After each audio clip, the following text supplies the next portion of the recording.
Good morning students. How are you all? I hope all of you are fine. In the previous class, we have learned that do the acids produce ions only in aqueous solutions or not? And we have also learned about the dissolution of acid in water and dissolution of base in water.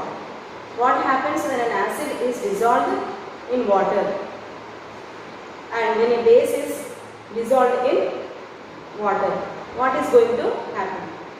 We have learned that when an acid is dissolved in water, it produces H plus ions.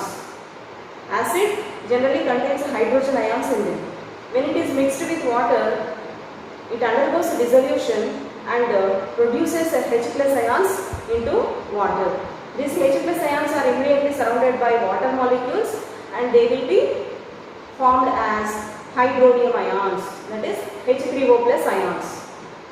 Similarly, bases when undergo dissolution in water, they will produce hydroxide ions, OH minus ions. So these ions are mainly the responsible for acidity or basicity of the substance. Okay. To be an acid, for any substance to act an acid, it must release H plus ions when it is mixed with the water. To act as a base, the substance must release OH minus ions into water. Then only we call it as an acid or base. The presence of ions is very essential. Then, how many number of ions are present? Based on this only, the strength of acidity or basicity depends. So in today's class, we will learn more about this topic, strength of acid or base. How can we know whether an acid is a strong acid or weak acid? Okay, for this we need to have some apparatus and we need to take two acids, that is first one is HCl, hydrochloric acid, and second one is acetic acid, CH3COOH. Okay, we have to take two acids in two different beakers and we have to arrange them as in the previous case. We learned in one previous activity.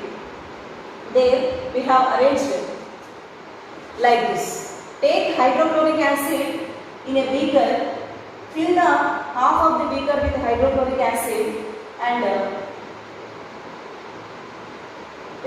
complete this whole arrangement like this. That means you have to place two graphite rods and then these should be connected to wires, and here one AC plug will be there and one bulb should be connected. So complete the circuit as shown here. And similarly with the second beaker, that is beaker B also, again you have to arrange like this only, same as in the previous case. Like that only, but here we have to take another acid, that is acetic acid. Acetic acid formula is CH3COOH. So just like this, beaker A contains hydrochloric acid, beaker B contains acetic acid, like this. Then when we connect these connect it to the wires, what happens when electricity is passed into this circuit, then the bulb glows. We can see in beaker A and in beaker B. In both the cases, the bulb glows. But we can observe a small difference between these two beakers. In beaker A, the intensity of the glowing of the bulb, intensity of the light of the bulb is more in beaker A. Whereas in beaker B, the intensity of the light of the bulb is less in beaker B. In beaker A, the bulb glows with more intensity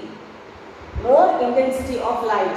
Whereas in beaker B, the bulb glows, but the intensity of the light is very less compared to the beaker A. Then in both beakers, we have taken acids only. Here HCl, here acetic acid, hydrochloric acid, acetic acid. Both of them are acids only, but why this difference is arising? If we question like that, we can get the answer. The difference arises in their strengths. Hydrochloric acid is a strong acid, that's why it contains more number of ions. More number of ions. Hydrochloric acid in its solution form, it contains more number of ions. Here ions in the sense H3O plus ions. H3O plus ions means hydronium ions. These are found to be more in number in beaker A. Why? Because this hydrochloric acid is strong acid. That's why they have more number of hydronium ions. More the number of hydronium ions, more electricity can pass. Therefore, intensity of the light is more here. Whereas, if you see beaker B, it contains a acetic acid solution, and this acetic acid being a weaker acid, it contains hydronium ions but less in number.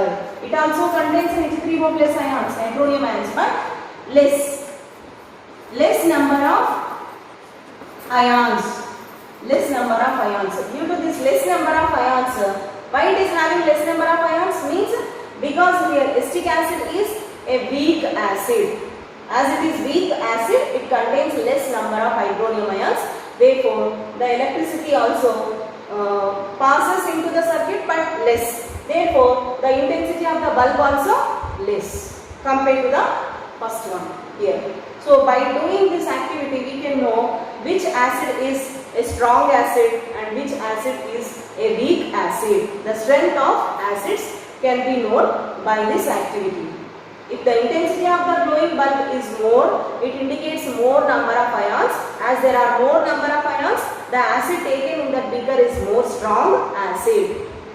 And if the intensity of the glowing bulb is less, it indicates less number of hydronium ions.